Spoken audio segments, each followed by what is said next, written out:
Ya, entonces, tal como indicamos, nuestro servidor Ubuntu Server 2204, LAMP completo y webmin también instalado, en el cual vamos a trabajar hoy día. Aquí yo tengo el mío ya corriendo.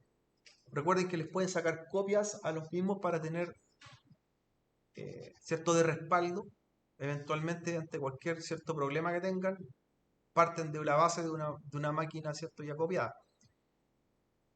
Por ejemplo, aquí tengo unas plantillas. Tengo una plantilla del Ubuntu Server, que es el mismo que estamos trabajando, una de un CentOS, y se hace, cierto, sobre una máquina que ya está configurada, cierto, que ya la tienen al día con todo instalado, le hacen una imagen. ¿Ya? En acciones, recuerden que se hacía imagen y plantilla, y ahí se crea una plantilla a partir de la instancia. ¿Ya? Entonces con eso, ahí le da otro nombre, ¿cierto? Le da otro nombre, le da una descripción, y esa máquina queda igual como la que tienen en ejecución. Y la guarda, ¿cierto?, para partir desde cero. Entonces con el Ubuntu Server 2204 que ya teníamos iniciado, ya un LAMP, necesitamos hacer lo siguiente. ¿Ya? Ahí está mi servidor. Ahí está con webmin corriendo la máquina.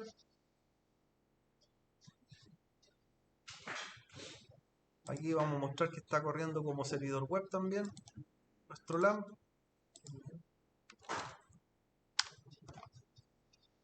Y además de ello tiene MySQL como motor de base de datos. Tiene las tres cosas. Entonces, servidor web, servidor LAMP completo y web.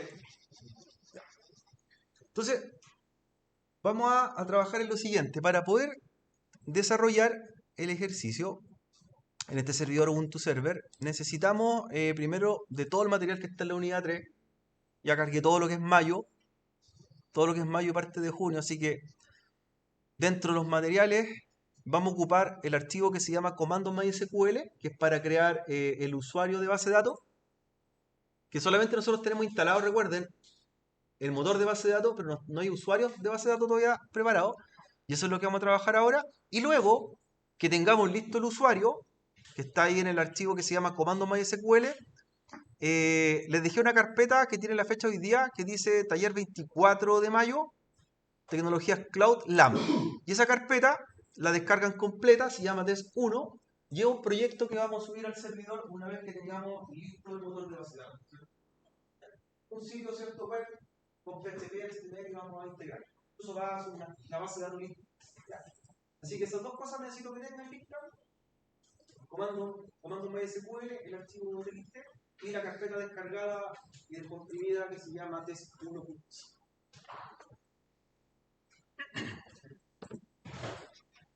Entonces, ya teniendo descargados los materiales, dentro de lo que vamos a desarrollar, ya conectados con webmin, como lo hicieron, ¿cierto?, en la prueba, con el usuario root, vamos a empezar ya a darle los nombres reales que va a tener nuestra implementación. Y dentro de ellos,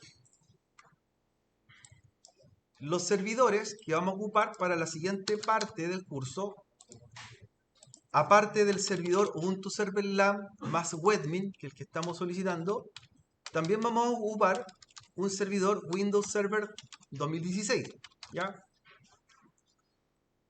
Y los nombres que van a tener las máquinas van a ser ya los nombres definitivos, no en la etiqueta, ¿cierto?, de AWS, del administrador de AWS, sino que el nombre real de la máquina. Por lo tanto, la nomenclatura va a ser la siguiente. El servidor con el que vamos a trabajar ahora se va a llamar el NS2. ¿Ya? Ese va a ser su nombre ya fijo, NS2. El Windows Server que vamos a integrar va a ser el Windows Server 2016 que tenemos creado hace un par de clases atrás, que no lo hemos configurado, pero lo vamos a empezar a usar también, y va a ser el NS1. ¿Ya? Y este servidor va a tener un rol de servidor de nombre dominio. Entonces, así vamos a integrar los nombres ya reales. ¿Por qué estos nombres, cierto? ¿Por qué los nombres NS? NS. Como son servidores que están en un ambiente público, hay una nomenclatura internacional de nombres. No es que a nosotros se nos ocurrió ponerles el nombre NS, ¿ya? en un ambiente local donde un servidor no tiene acceso a un servicio de internet, yo le puedo poner el nombre que quiera a mi máquina. ¿Ya? De hecho, hay que ser bastante imaginativo. Tengo amigos, ¿cierto?, que trabajan en infraestructura que les ponen nombre de planetas, por ejemplo, servidores, nombre de árboles, claro, nombre de anime, ¿ya? El nombre que usted quiera, pero estando en un sistema interno, ¿ya? En un intranet, ningún problema. Pero cuando son servidores públicos, requieren esa estructura. ¿Por qué? Si yo veo un servidor que se llama NS1 en cualquier implementación del mundo, inmediatamente sé que ese servidor es un DNS. Es por eso. ¿Ya? No importa el sistema operativo que tenga, no importa la plataforma que sea, pero si veo que se llama como nombre de host NS1, inmediatamente sé que es un DNS. ¿Ya? Todos los demás pueden tener distintos roles. ¿Ya? Y así yo sigo escalando mi estructura de nombre. El NS2, por ejemplo, es un servidor LAN. El NS3 podría ser un servidor FTP. El NS4 podría ser un servidor de archivo, no sé. El NS5 podría ser otro servidor web. Pero siempre el NS1 es un DNS. Siempre el NS1 es un DNS. ¿Vale, chicos? Eso para que ya le demos los nombres como deben ser dentro de una estructura cloud. ¿Ya? Servidores que están siendo vistos por otros servidores del mundo, tenemos que seguir este orden de nombres. ¿Vale? Y esto ustedes se preguntan por qué. Pues de hecho, tiene sentido. Por ejemplo, vamos a ver cómo se llaman los servidores de INACAP. ¿Ya? Los servidores de INACAP, los servidores públicos de INACAP. ¿Ya? Entonces, por ejemplo, voy a ver el registro de nombre de los dominios .cl. Voy a buscar el dominio INACAP para saber cómo se llaman su grupo de servidores. ¿Ya? Y ahí están, pues. ¿Cómo se llaman? Ahí está. Entonces, ahí están los nombres reales. Esos son los servidores de INACAP.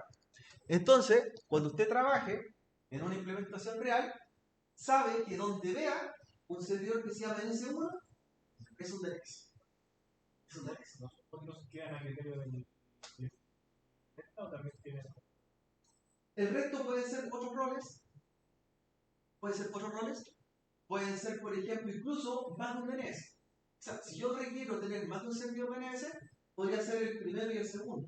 ¿Ya? Pero por lógica, siempre el primero es un DNS. ¿Ya? Y el resto, cualquier cosa. Y acá pues trabaja así. Sus servidores, NS1, NS2, NS3, NS4. Ahora no están ordenados, ¿cierto?, por forma relativa porque fueron por la inscripción, el orden de inscripción. Y luego viene el nombre del dominio al que hacen referencia. En este caso el dominio es inacap.cl. ¿Vale? NS1, inacap.cl, NS2, inacap.cl, NS3, NS4 y así sucesivamente. Ahora, si yo tengo una granja de servidores con 1000 servidores, se entiende que va a ser un orden correlativo con números, ¿cierto? El NS1 hasta el NS999, ¿ya? Entonces así lo estructuro, pero siempre primero comienza siendo un DNS. Y por eso, en la topología que vamos a trabajar ahora, a pesar que no tenemos listo el servidor Windows, ya le reservamos un nombre, ¿cierto? Ya sabemos que se va a llamar así y que esa función va a cumplir. ¿Vale? Vale. Entonces, de esa forma, perdón, usted después se pregunta, ¿cierto?, por el orden de nombre. El orden de nombre. Y de hecho, yo voy a ver acá en ese lugar, inacap.cl. Ya. Aquí, por ejemplo, le estoy consultando, estoy haciendo la consulta al servidor DNS local de la sede. Como INACAP tiene 28 sedes, ¿ya? Y sabemos que tiene un servidor que se llama NS1, está en Santiago, ¿ya? Está en Santiago, ya no está en Santiago, en realidad está en Amazon, ¿ya? Fue migrado. Tiene otros servidores también que lo apoyan y que son servidores dentro de la red. Dentro de la red. Entonces, fíjense, los servidores públicos, el que tú accedes por el nombre inacap.cl, el que está en Amazon, se llama NS1. Pero, por ejemplo, en cada sede también hay servidores, pero aquí los nombres no se llaman NS. Por ejemplo, DC Curicó, ¿ya? En Talca se llama DC Talca. Rancagua se llama DC Rancagua. Y así sucesivamente. Entonces, dentro de la intranet, dentro de cada sede, el nombre que tú usas puede ser cualquiera. DC Curicó, por ahí.